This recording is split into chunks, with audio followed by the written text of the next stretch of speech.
សួស្តីអ្នកគ្នាឥឡូវយើងមកសិក្សាអំពី liquidity តើអ្នកគ្នាដឹងអត់ថា liquidity គឺជាអ្វីហើយហេតុអីបានជា liquidity មានតួនាទីសំខាន់ជាងគេនៅក្នុង SMC ឬក៏ ICT ឬក៏ទៅលើ strategy ណាមួយអ្វីដែលអ្នកគ្នាត្រូវដឹងមុននឹងដែលយើងចូលទៅដល់មេរៀន liquidity យើងត្រូវដឹងពីចំណុចត្រួសមួយចំនួនអញ្ចឹងខ្ញុំនឹងប្រាប់អ្នកគ្នា liquidity មានន័យថា គឺជា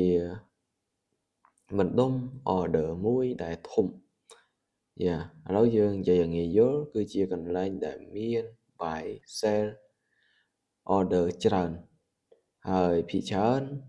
នៅតំបន់ដែលមាន order ច្រើនហ្នឹងភាគច្រើនគឺជា stop loss របស់ retail trader ដូចជាពួកយើងហ្នឹងហើយ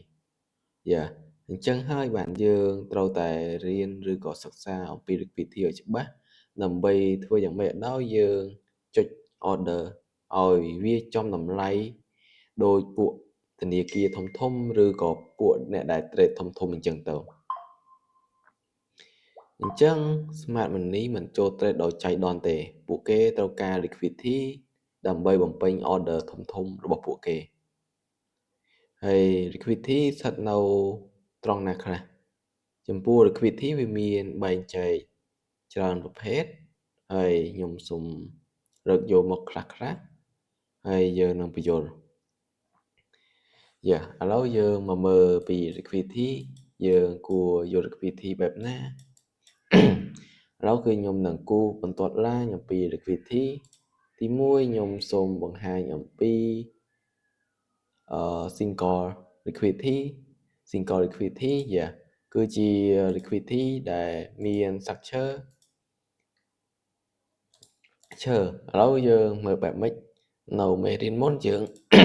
sorry អ្នកគ្នាយើងស្អកបន្តិចនៅមេរៀនមុនយើងបានរៀនអំពី structure នៅពេលដែលវាបានបែកហាយយើងនឹងទទួលបាន structure អញ្ចឹងអ្វីដែលយើងឃើញគឺវានៅសល់ low អញ្ចឹង low តំបន់មួយហ្នឹងវាជា single liquidity single liquidity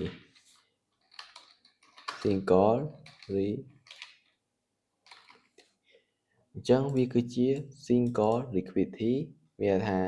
liquidity ដែលម្នាក់ឯងឬក៏ភាគច្រើនគេហៅថា liquidity swing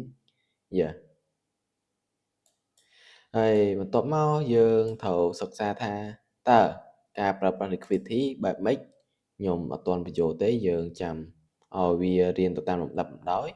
អញ្ចឹងគឺខ្ញុំនឹងសូមបង្ហាញនៅ liquidity បន្ទាប់គឺ liquidity trend line អញ្ចឹងខ្ញុំនឹងបង្ហាញ liquidity បន្ទាប់គឺ liquidity trend line អញ្ចឹងចំពោះ liquidity trend line គឺជា liquidity មួយដែលបាន mitigate គ្នាដែលបាន mitigate គ្នាហើយយើងបង្កើតបានជា liquidity trend line អញ្ចឹងតំបន់ liquidity trend line ហ្នឹងគឺជាបណ្ដុំ order របស់ពួកអ្នកដែលគេ trade ធំឬក៏ធនាគារធំស្ថាប័នធំអីអញ្ចឹងទៅអញ្ចឹងគឺជាតំបន់ដែលយើងគួរប្រុងប្រយ័ត្នហើយក៏ជាតំបន់ដែលយើងមានឱកាសសម្រាប់ការទិញលក់ដែរហើយមួយទៀតគឺទៅលើ liquidity equal ឬក៏ភាគច្រើនយើងសុំយក equal ជាមួយនឹង range បូកបញ្ចូលគ្នាទៅអញ្ចឹងចំពោះតំបន់ liquidity equal ឬក៏ range គឺជាតំបន់ liquidity ដែលវាបាន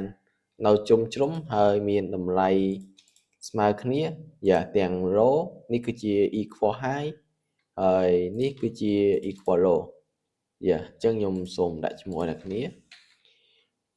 EQ low sorry អ្នកគ្នាចាំតិចEQ low equal low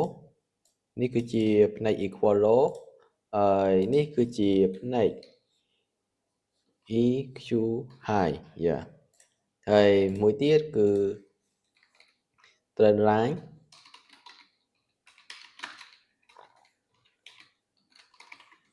liquidity អញ្ចឹង 3 ចំណុចនេះគឺជាលិខវិធីសំខាន់ៗដែលយើងគួរតែចេះយ៉ាហើយខ្ញុំនឹងយកឧទាហរណ៍ទៅលើទីផ្សារជាក់ស្ដែងនិងបង្ហាញអ្នកគ្នានៅវីដេអូក្រោយយ៉ា